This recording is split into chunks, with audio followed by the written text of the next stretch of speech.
आप पायल क्यों उतार रही हो माँ? क्योंकि मेरी पायल की आवाज सुनकर मेरे कुटाई करने वालों को पता चल जाता है, इसलिए उतार रही हूँ। ताकि वो मेरी कुटाई करें तो मैं जाके सुन सकूं।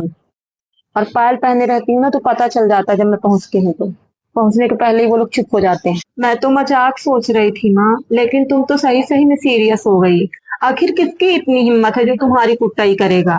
उसी की जो मेरी अपनी औलाद नहीं, पराए घर से आई है।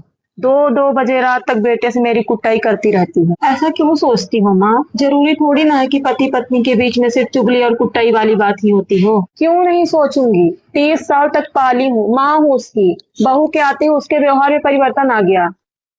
माँ हूँ, नहीं समझ पाऊंगी क्या?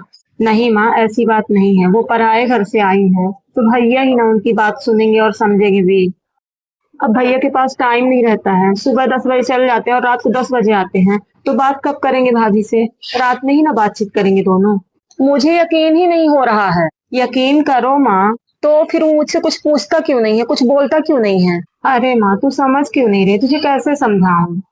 पहले जब भाभी नहीं थी तो भैया तुझसे क्या पूछते थे? सुबह तो यही पूछते थे, टिफिन दे दो, मेरे कपड़े कहाँ, जूता मोजा ये सब कहाँ है। और शाम को आके बताते थे थक गया हूँ, आज ये हुआ वो हुआ। और अब भाभी आ गई है तो ये सब बात भाभी से कर लेते हैं। तो तुझसे क्या पूछे, क्या बात करें? तू गलत मत सोच। ऐसा लगता है कि मेरे पास कुछ है ही नहीं, किसी ने मेरे बेटे को मुझसे छीन लिया है। अरे माँ, ये तेरा भ्रम। पहले सारा दिन काम करती रहती थी तो दिमाग में कुछ नहीं चलता था, और भाभी आ गई है अब तुझे कोई काम नहीं करना पड़ता, दिन भर फालतू बैठी रहती है। और कहते हैं ना कि खाली दिमाग शैतान का घर होता है, वही हुआ है। तेरे मन में भ्रम आ गया है कि तेरी कुटाई हो रही है, ऐसा कुछ नहीं है।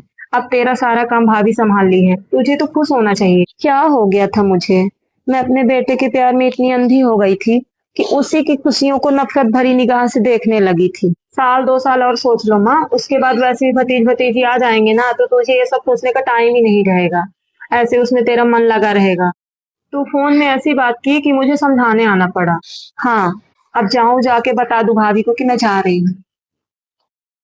बाप रे, मैं क्या क्या सोच रही थी, कितनी गलत सोच है मेरी। छोटी भाभी, मैं जा रही हूँ। दीदी अभी 1 हफ्ते और रुक जाइए ना। 1 हफ्ते क्यों भाभी? अभी आपके भैया का फोन आया था। कंपनी के काम से 1 हफ्ते के लिए बाहर जा रहे हैं। तो घर सारा सूना हो जाएगा।